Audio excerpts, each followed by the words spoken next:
It's officially March, which means we are in for another low spend month. We're trying to save money on food this year and just be a little bit more mindful about how we're grocery shopping.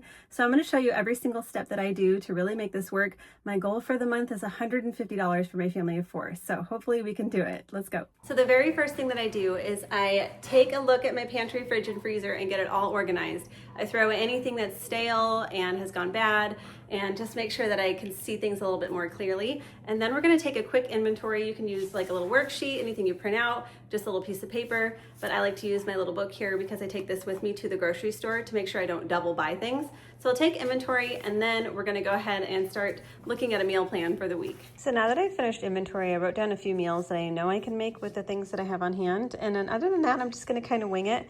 And the only thing I want to pick up this week is milk. So we're just going to make sure that we execute this meal plan exactly as I've written it. We're going to have these things for dinner. We're going to figure out the last few days on the go. And I've written down extra ingredients I want to make sure that I use. So maybe I'll make something for breakfast out of eggs or something like that. So let's get started on the week. Tonight I'm going to use the taco meat from the freezer and just make some crunchy tacos. I've got some taco shells I can use and some tortillas if we want. Plus we have some tofu. So I'm going to go ahead and cook this up and add some taco seasoning and have this to kind of stretch the taco meat as well. And then I've got lots of different cheeses and a couple of veggies I can add. I also have some black beans left over too, so I might do something with the black beans either instead of the tofu or with the tofu. I'm not sure. I'm just gonna kind of wing it. So for my black beans, I think I'm just gonna heat them in a skillet with some oil. Oops, I'm almost out of avocado oil. Oh no, that's okay. Just use a little avocado oil. Gonna give them like a bit of a fry here, and then I can give them a mash. Now I'm just going to get my masher and mash them up a bit and let them thicken up. Now I was just going to add a bit of cumin, but I don't have any left, so I'm just going to add a little bit of taco seasoning and maybe some sort of spicy seasoning as well. And then I'm just going to continue mashing these and reducing until it's nice and thick. And then that'll be it. And I'm just going to serve these up in some of the tacos, maybe with the taco meat, the ground beef that I've already seasoned and cooked. Just reheating that taco meat here on the side as well. Okay. We should be ready in just a minute or so. Okay, this is nice and thick now, and so I'm going to go ahead and turn off the heat. But you can see it's like a really nice consistency with still a few large pieces of beans too. And why was I mixing with a potato masher? I don't know. I was mashing the beans, but I went and got a spoon. Oh my goodness. All right, let's serve everything up. Now we just build everything all up with all of the toppings. The lettuce I had went bad already, unfortunately, so I just did my mashed black beans, which are basically just refried beans with some shredded cheese and salsa, and I'll probably do hot sauce. And then we have carrots and celery on the side too. Tonight I'm just gonna make a really easy homemade pizza dough. I've made this before, it turns out really good, and I just have a can of tomato sauce that I'm going to turn into some pizza sauce, just adding a few ingredients too, and then we just have mozzarella cheese. So it's just going to be a super easy cheese pizza, and then maybe some sort of veggie or fruit on the side too. All right, I'm going to start by measuring out 265 grams of all-purpose flour. Oh, we're good, that's plenty. All right, we're at 267, but that'll be okay. Then we need a packet of yeast right here. 6, 7. Now we're going to put in 1 packet of fast instant yeast. Perfect. Let's take it off of the kitchen scale. 1.5 teaspoons of sugar. So we're going to do 3 of those, buddy. Make sure they're level, okay? Yeah, good. 1, 2, 4. Just 3. We only need 3. That's what the recipe calls for. Good job. 4. 3 is perfect, okay? I wash my hands. Good job. 3/4 teaspoon of salt, okay? So we need 3 of these. 3. Good. Now we need 1/4 teaspoon of garlic powder. So let's pour in 1/4 teaspoon of garlic powder. And then you can, wow, okay. Smells good. That's okay, we'll just leave it in because it'll be good. There's a little too much, but that'll be fine. Now we'll mix that up. Mix. And now we're gonna mix in 3/4 of a cup of warm water at 110 degrees Fahrenheit. Perfect. We need our olive oil. All right, so now you're gonna measure out 2 tablespoons. Good. Perfect. Go ahead and mix it on up. Mama, here's the cap. Thank you. So we're just going to mix this up, and then we will, transfer it to an oiled bowl, cover it, and let it rise for 30 minutes. Put a little bit of oil in this bowl. All right, so that dough is all done. I'm just going to put that in this bowl that I've oiled and make sure it's nice and coated. and then we'll just cover this and let it sit in a warm spot for about 30 minutes. While we wait for the dough to rise, I'm just gonna add a few seasonings to my tomato sauce to make the pizza sauce. It's just Italian seasoning, oregano, salt, pepper, garlic powder, and onion powder. And then I'm just gonna give that a mix and we'll set it aside until we're ready to go. All right, so the dough has doubled in size. I'm just gonna give it a quick little punch. I think my yeast is a little bit old, but it's okay, it'll be fine. So I'm just gonna turn this out onto a floured surface. There's my oven. And then I'm just gonna knead this a few times. All right. And now I can just roll this out.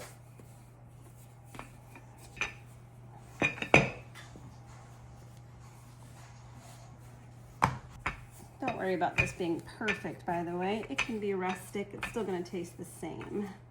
So it doesn't have to be a perfect circle. Just want to make sure the dough is all about the same thickness all the way around. All right, now I'm just going to get this on a parchment lined baking sheet.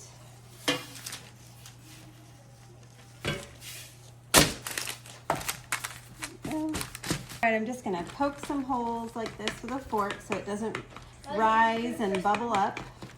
Now I'm going to brush some oil all over, and then I'll add my toppings. We're just doing cheese pizza tonight, so it's just going to be sauce and cheese. I'll just spread my sauce on here, and then I'll add some shredded mozzarella. Like you mean like I've got my another own dough? Yeah, and I've got another thing of dough over here. Oh, so I can make my own pizza? Unfortunately, I don't have any veggies or meats or anything to put on this. So this is what we're just going to do tonight. I am going to season with just a little bit of salt and pepper. I love you, Mama. I love you too. A little bit of Parmesan. There you go. And then we'll pop this in the oven at 400 degrees Fahrenheit. Good job. Now we'll turn it and we'll roll it again. It's been 15 minutes and it's all done. And that's it for homemade pizza today. Looks delicious. This morning I'm making breakfast with some smoothies with all kinds of fruits and other ingredients, even some frozen spinach, some oats, some milk, and then I'll also be making eggs and hash browns. And that's it for breakfast this morning. And for lunch today, we're just gonna have a bunch of nuggets and fries and some baby carrots too.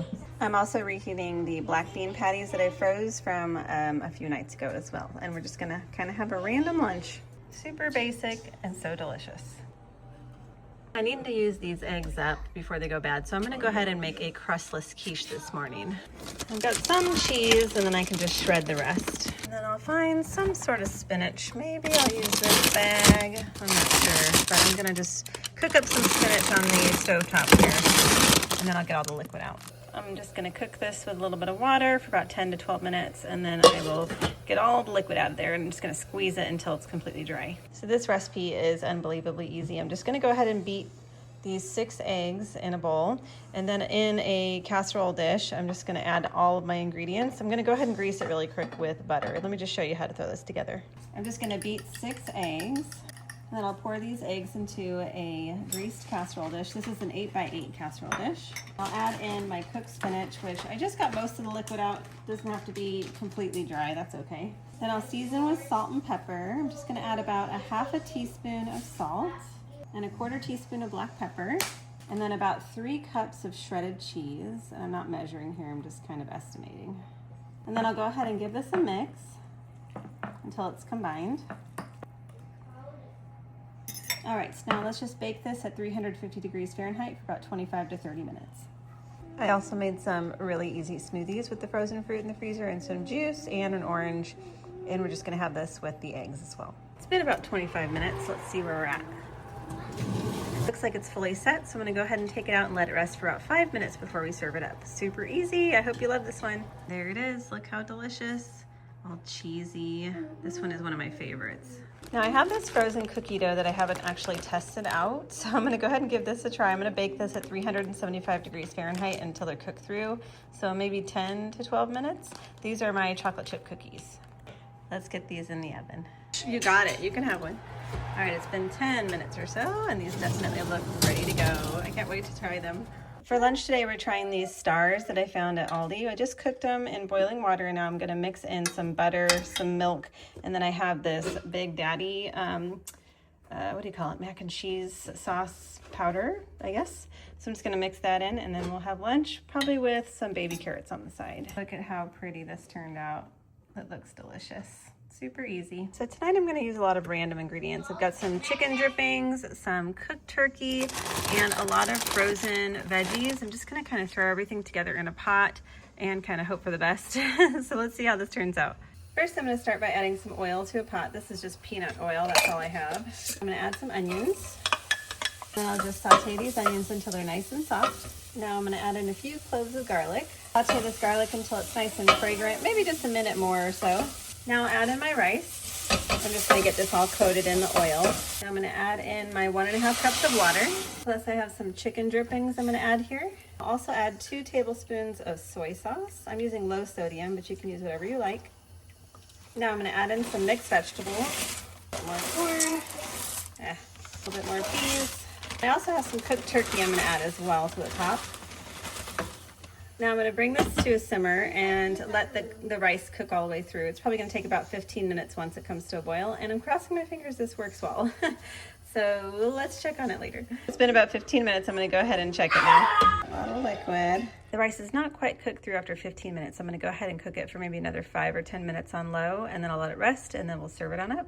Okay, I've let it rest for a little bit longer than I anticipated, but that's okay. Just had to go put the kids in bed. All right, let's check this out. Oh my goodness, it looks so good.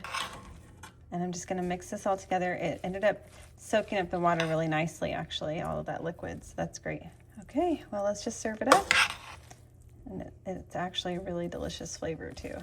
And that's it. That was so easy, and this is super delicious. If I had a rice cooker, I think it would have worked a lot better, but it still did the job, and it's still really good. So I'm gonna try out some more recipes like this. If you have any ideas, or if you've tried anything like that, like rice cooker recipes where you just kind of throw it all in the same pot and it cooks, I'd love to try it, because this one is full of flavor, and I'm super excited to eat dinner. So I'm gonna go ahead and eat real quick. I hope you love this one.